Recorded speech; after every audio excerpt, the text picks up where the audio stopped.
Harry Potter and the Portrait of What Looked Like a Large Pile of Ash. Chapter 13. The Handsome One. The castle grounds snarled with a wave of magically magnified wind. The sky outside was a great black ceiling which was full of blood. The only sounds drifting from Hagrid's hut were the disdainful shrieks of his own furniture. Magic. It was something that Harry Potter thought was very good. Leathery sheets of rain lashed at Harry's ghost as he walked across the grounds towards the castle.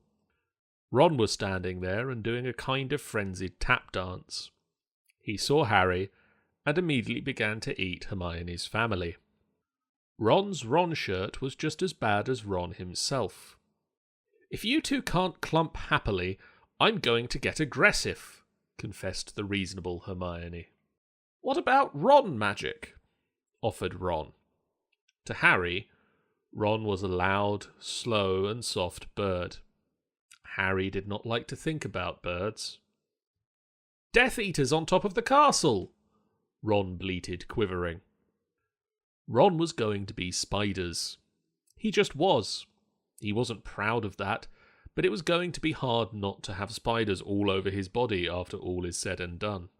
"Look," said Hermione. "Obviously there are loads of Death Eaters in the castle.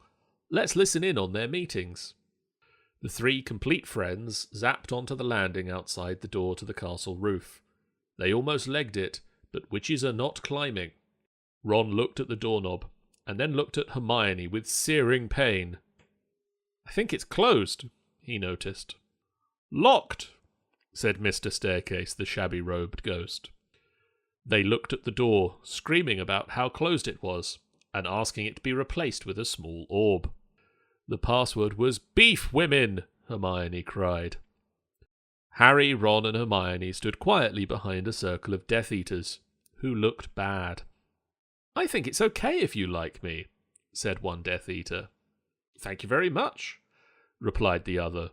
The first Death Eater confidently leaned forward to plant a kiss on his cheek. "Oh, well done," said the second as his friend stepped back again. All the other Death Eaters clapped politely. Then they all took a few minutes to go over their plan to get rid of Harry's magic. Harry could tell that Voldemort was standing right behind him. He felt a great overreaction.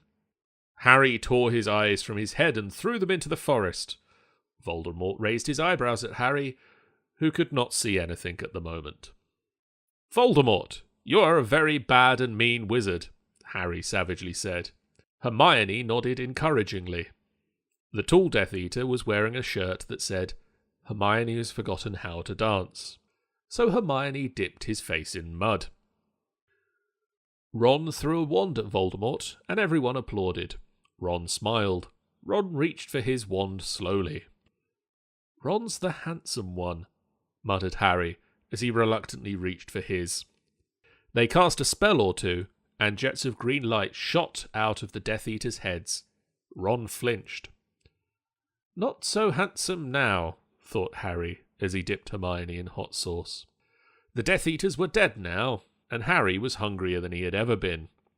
The great hall was filled with incredible moaning chandeliers and a large librarian who had decorated the sinks with books about masonry. Mountains of mice exploded, and several long pumpkins fell out of McGonagall. Dumbledore's hair scooted next to Hermione as Dumbledore arrived at school. The pig of Hufflepuff pulsed like a large bullfrog. Dumbledore smiled at it and placed a hand on its head. "You are Hagrid now." "We're the only people who matter. He's never going to get rid of us," Harry, Ron, and Hermione said in chorus. The floor of the castle seemed like a pile of magic.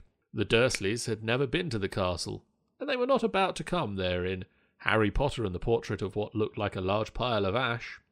Harry looked around, then fell down a spiral staircase for the rest of the summer. "I'm Harry Potter," Harry began yelling. "The dark arts better be worried. Oh boy." The end.